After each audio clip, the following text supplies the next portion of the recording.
Alright guys, today I'll be doing a tabletop review of the Kershaw Thermite model 3880. It MSRP's for $54.99, and I was lucky enough to get it on sale, and out the door I paid $38.52.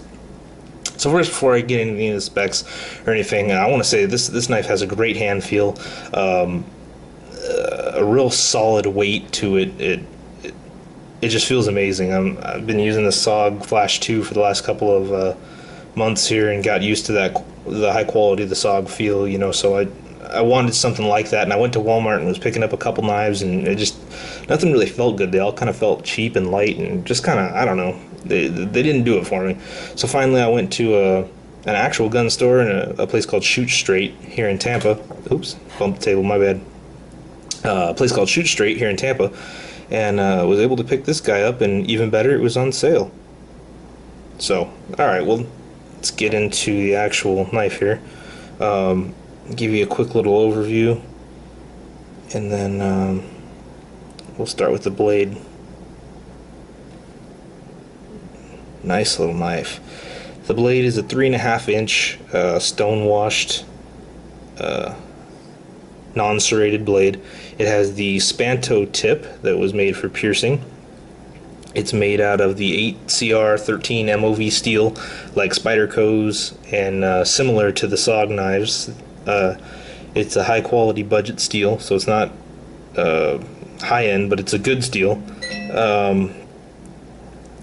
Seems to be good on my SOG Flash 2. I haven't had any problems with it. Moving back along, you have the thumb stud here. You can use to deploy the knife, and you also have what they call a flipper. Here, let me show you. So you can deploy the knife from two different methods. You can, since it is an assisted knife, look like that, or you can use the thumb stud. And one thing I was looking for when I got the knife was a solid feel. Here, let me get this out of here.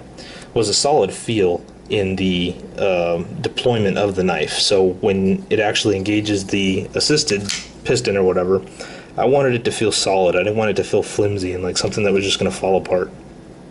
So this was definitely satisfying in the feel of the blade when it does deploy. Moving back, you have a plastic, it feels like, blade cover, but the actual handle itself is stainless steel. So you have all your clip screws here, so you can move this to 4 different places. They call it the quad/deep carry pocket clip.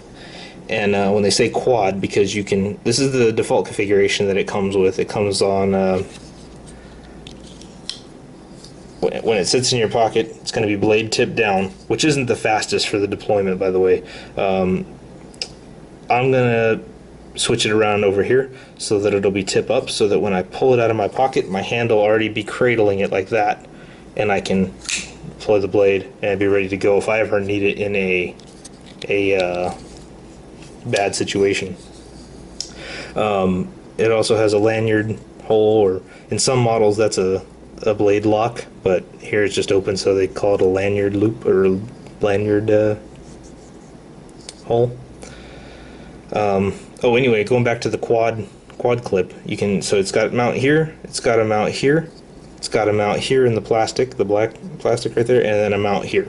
So ambidextrous, left hand, right hand, it don't matter. Back pocket, front pocket, left pocket, it does not matter. You can carry this knife in any pocket and deploy it any way you choose, which is a nice feature.